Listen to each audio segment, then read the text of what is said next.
Terra Firma was a phrase that you've probably heard quoted. People say it's good to be back on terra firma. They say this after being on a boat or on a plane, perhaps after traveling to space. Essentially, it's good to feel the firm ground under your foot. This is really where humans have evolved on land. We're going to talk about what terra firma means here. The thing that sets humans apart from every other species is our ability to adapt. For millions of years, our ancestors are the ones who successfully adapted to their environment. In fact, you don't have a single ancestor who failed to adapt long enough to survive and reproduce. Not one. Every one of your ancestors managed to do at least that. They survived long enough to reproduce, and now we're here. So, our earliest ancestors emerged from the sea. This is going back many millions of years to discover terra firma, land. More recently, our earliest human ancestors evolved the cognitive ability to create conceptual terra firma. In technology terms, think persistent memory. Think of conceptual terra firma as the fundamental substrate that civilization is built on. Today, we tend to take civilization for granted, but the truth is, most of human history is the thing of nightmares. It's so bad, we've forgotten how bad it was. In fact, until very recently, human experience, what all of your ancestors went through, was all of the most horrifying things that you see in nature documentaries and worse.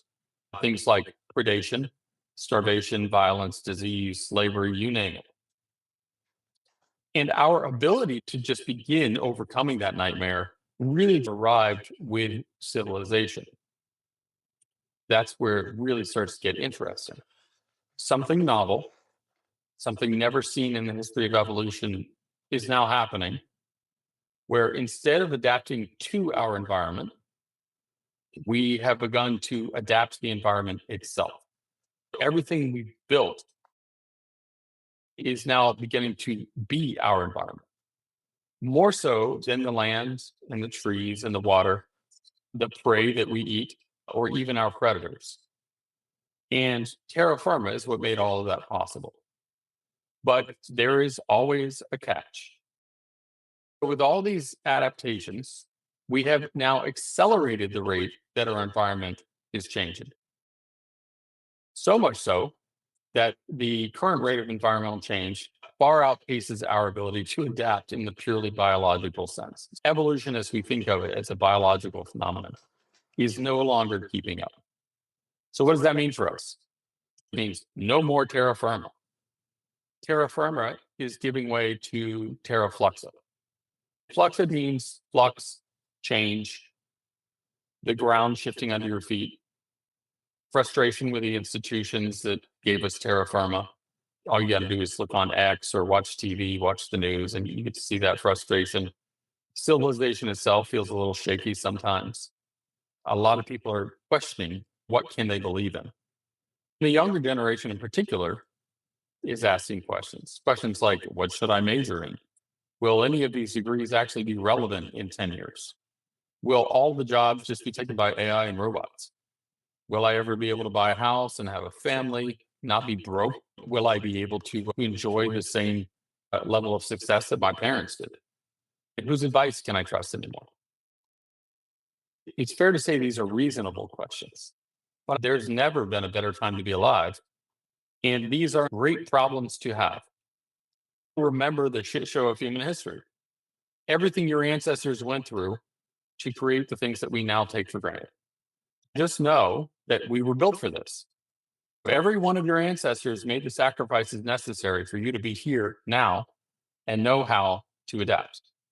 Entrepreneurship is exactly why everything is so much better today. Entrepreneurs actually see the better future that's possible before everybody else does. And then they go and they create it. Entrepreneurs have stopped more wars, cured more diseases, lifted more people out of poverty than government and philanthropy have combined. This is a recent quote from Jeff Bezos in an interview. And I think if you reflect on it, you will agree.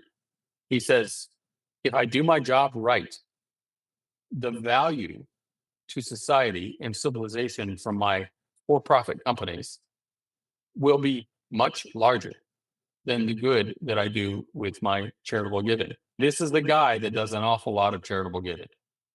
I think that's exactly correct. And I think that's the reason why entrepreneurship is so important. Let's dig into this problem and why entrepreneurship is the solution. Companies are hiring fewer entry level positions.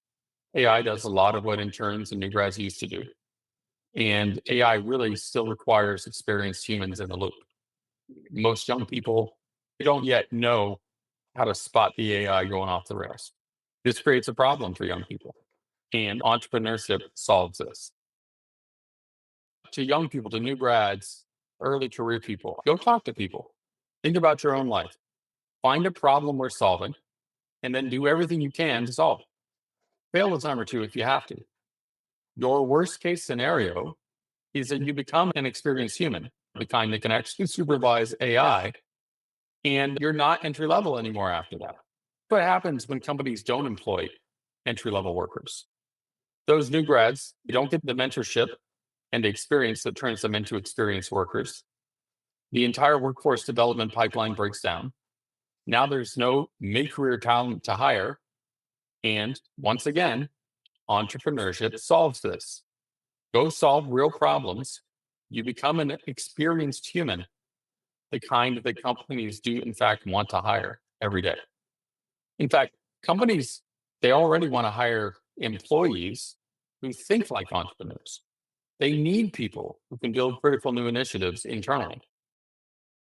Some of them even want their employees to go start a company that will eventually become a critical new supplier or subcontractor. So here are some of the areas where we see a lot of opportunity right now. Wherever things are changing the fastest, you will find the most opportunity. Why? Nature abhors the vacuum. When old systems stop working, someone always shows up with a new one. You can observe this in families. It's true in industry, in government, everywhere. I'll leave you with this quote. Opportunity lurks where responsibility has been abdicated. There's nobody that knows more than you do about the things that used to work that don't work anymore, or the things that may actually still be working for you, but are setting up the next generation to fail. It's time to be bold and tackle those problems now instead of kicking the can down the road and leaving them for someone else to solve. I have two kids in college. When they squint really hard trying to see into the future, I feel that. Seeing the future has always been hard work all of my life, and it's not getting any easier to predict.